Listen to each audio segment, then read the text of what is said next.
Alors, sans plus attendre, le premier sujet. Le mariage est-il gay? Donc, on appelle Philippe Girardet.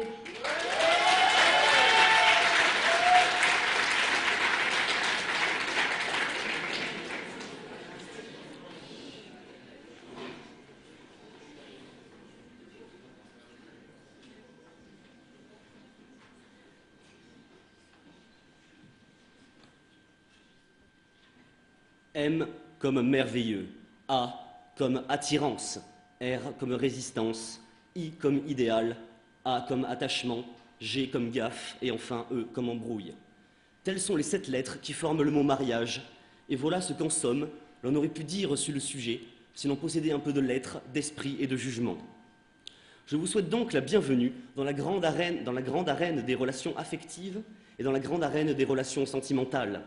Bienvenue dans le lieu où le canard peut vite finir enchaîné et où l'on marie Anne de force avec Figaro. Bienvenue dans le sein des seins sentimental où même les misérables et les bêtes humaines peuvent subvenir au bonheur des dames sans l'aide d'un assommoir. Bienvenue dans l'espace du référendum du Béguin où les mots oui et non peuvent provoquer un séisme beaucoup plus important chez un être vivant que le passage à la Ve République. Bienvenue dans le magnifique monde du mariage. Je m'en vais donc de rechef vous parler d'amour vrai et véritable, de connexion cosmique et insatiable. N'était-ce point Stendhal lui-même, auquel ce magnifique concours est dédié, qui, dans son ouvrage majeur Le Rouge et le Noir, nous parlait de cristallisation amoureuse? Rappelez-vous les horribles moments de votre jeunesse lycéenne, où vous décortiquiez cet atroce pavé à la recherche de quelques points à grappiller dans l'objectif d'obtenir votre bac de français. Vous souvenez-vous de l'instant d'éternité nocturne, où Julien Sorel hésite à prendre la magnifique main de Madame de Rênal dans une atmosphère brûlante et passionnée, tout ceci éclairé par une lune timide et laiteuse. Ces deux entités, symptomatiques de l'effondrement progressif des valeurs sociétales, représentatives d'une opposition sociale marquée, uniquement reliées par l'enchaînement au désir et à la passion, auraient-elles pu s'engager jusqu'à la mort afin de vivre des jours meilleurs? Tous les opposent et pourtant, la volonté de s'investir dans un serment de foi civile et religieuse, est présente. Tout ceci serait donc comparable au mariage entre le yin et le yang, le blanc et le noir, le renard et la belette, ou encore entre le lion et le cafard. Cependant, une question nous turlupine véritablement l'esprit et la matière grise. On peut effectivement se demander si de tels couples incongrus sont faits pour s'entendre, pour vivre ensemble, pour partager un parcours de vie, un court chemin de vie le long des pavés sinueux et douloureux de l'existence.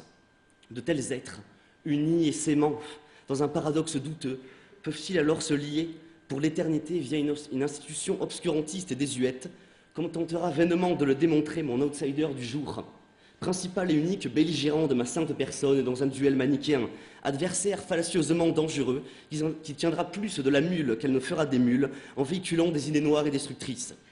Revenons-en, s'il vous plaît, à nos moutons de Panurge, prêts à se jeter dans un abîme de douleur et consentant à finir écrasés dans l'engrenage pour le seul amour de leur prochain, comme l'a enseigné le Christ rédempteur, grand amateur de samba devant l'Éternel, c'est-à-dire son Père. On peut alors se questionner sur les bienfaits du mariage. S'engager avec quelqu'un est-il un acte forcément heureux et louable? S'aventure-t-on sur la route du bonheur et de la joie en passant la bague au doigt? En somme, le mariage est-il gai? Est-il heureux? Cette question épineuse, qui a piqué au vif la France entière il y a quelque temps, ne doit point rester sans réponse. Menotté par l'imposture d'une décision arbitraire, je me vois dans l'agréable obligation de vous affirmer haut et fort que, oui, le mariage est la plus gaie des coutumes humaines. Tel le saumon canadien remontant le fleuve à contre-courant vers la source de vérité et de vie, je m'en vais vous en démontrer les bénéfices et les avantages dans une période où la négation, le refus, le dénigrement et même le négationnisme, qui ferait pâlir d'envie Forisson par tous les hasards, sont à la mode. Face à un auditoire aussi peu convaincu que Friedrich Hayek, engagé dans un débat brûlant avec Lénine, aucun touriste américain tombé dans le piège ennuyeux et horripilant d'un démarcheur ambulant de chez Greenpeace, il me faudra donc sortir l'artillerie lourde, les chars Panzer, chers au Blitzkrieg ou même ma grosse Bertha, pour s'en tirer dans ce rude combat qu'est le procès de l'institution maritale. Avant toute chose, je me dédouanerai de tout propos fâcheux, et là je m'adresse bien sûr au jury, de tout propos fâcheux, ou tendant à glisser vers la non-compréhension lexicale du sujet, comme le souhaitent les misérables plagieurs qui ont imaginé la question obnubilant mon sublime encéphale, mes divines paroles et vos tendres tympans.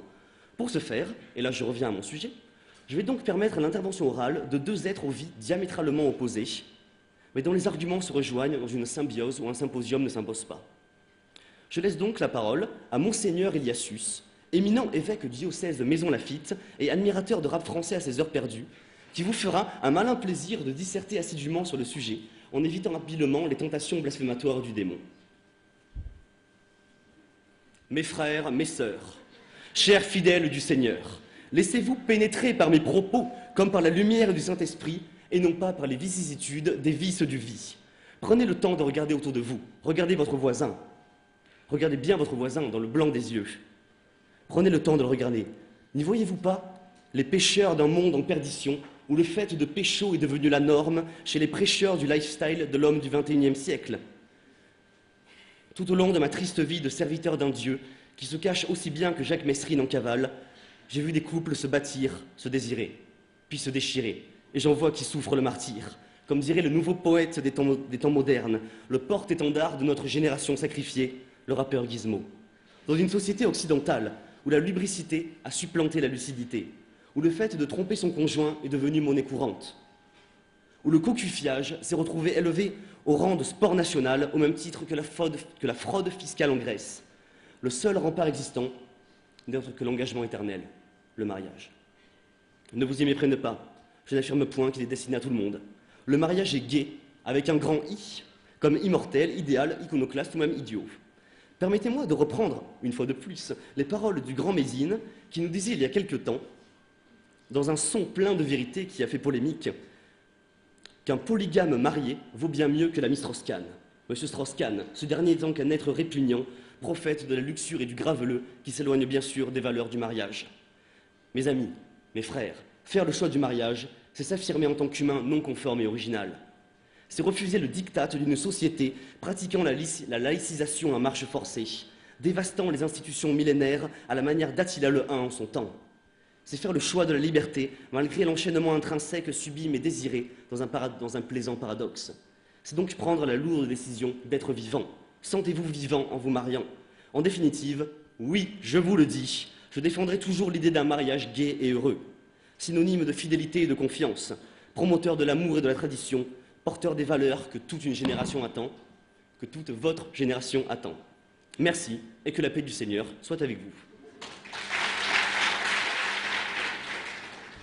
Après cette intervention pleine de bonne foi, de la part de l'un des plus illustres représentants du sacerdoce en France, je vous donnerai donc encore quelques secondes d'attention et d'ouvrir grand vos oreilles pour écouter l'homme qui fut élu le plus classe du monde au tournant des années 90, l'homme symbole de la classe américaine, l'homme du western mythique à la verve virile et suave, j'ai nommé George Abitbol.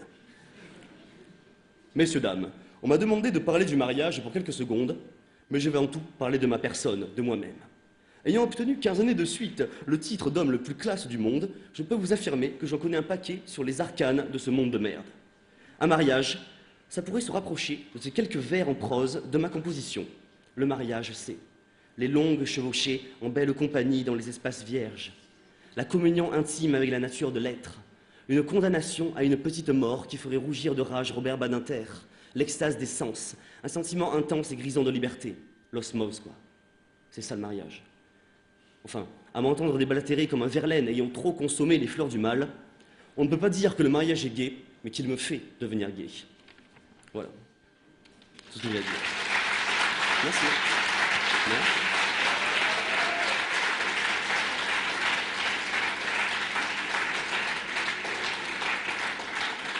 Merci Philippe Girardet. Maintenant, mademoiselle Maude Caillot, en négative.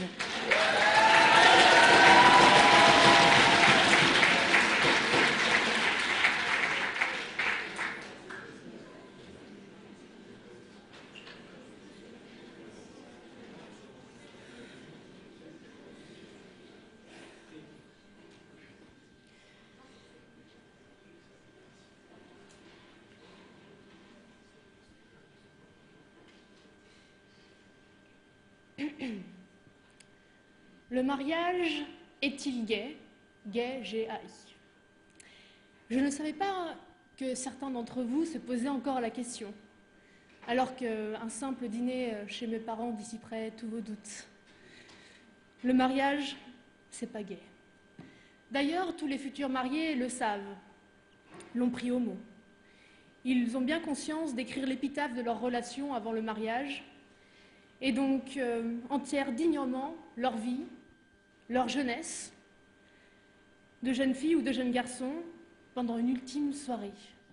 Comme si pour cette dernière fois, ils devaient profiter de la situation d'être célibataires, profiter de la vie sans crainte ni souci, de boire la joie jusqu'à l'ivresse, de fêter les dieux de la jeunesse. Parce qu'après tout ça sera fini. Après, c'est le mariage. Vient donc la cérémonie où tout le monde se lève devant l'apparition d'une grosse meringue blanche, aussi immaculée qu'une brebis, mais qui bien souvent a déjà vu le loup.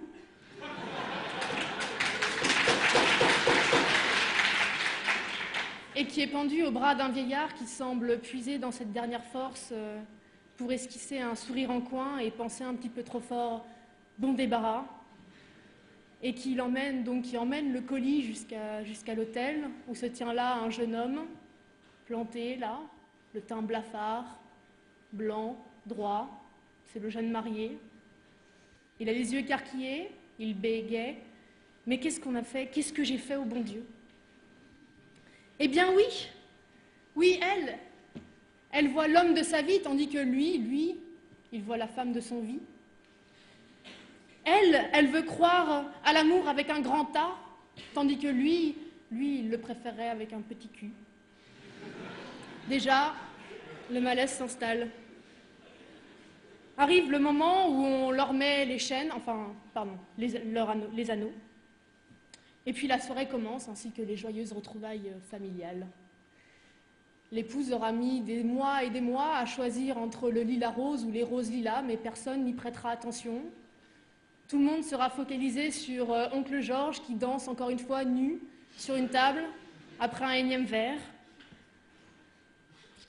Et chaque marié ressentira une pesanteur, une lourdeur sur les épaules, comme un regard fixe sur eux pendant toute la soirée, comme des yeux jaunes du crocodile, comme une sorte de Gollum vieilli et fripé, recroquevillé dans un coin qui semblerait murmurer « Mon précieux, tu as volé mon précieux ». C'est tout à fait normal, c'est la belle-mère.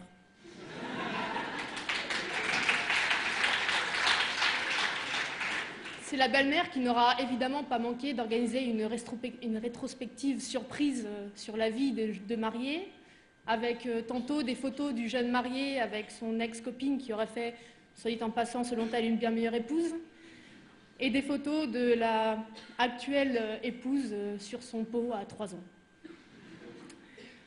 Il part donc ensuite en lune de miel, quand d'autres préfèrent se mettre du miel sur la lune, et puis s'ensuit plus ou moins 40 ans de routine frustrante, d'enfants qui mangent et qui pleurent, et qui mangent et qui pleurent, et de pseudo-fidélité. Bah oui, parce que si papa trompe maman, c'est que maman vieillit, tiens.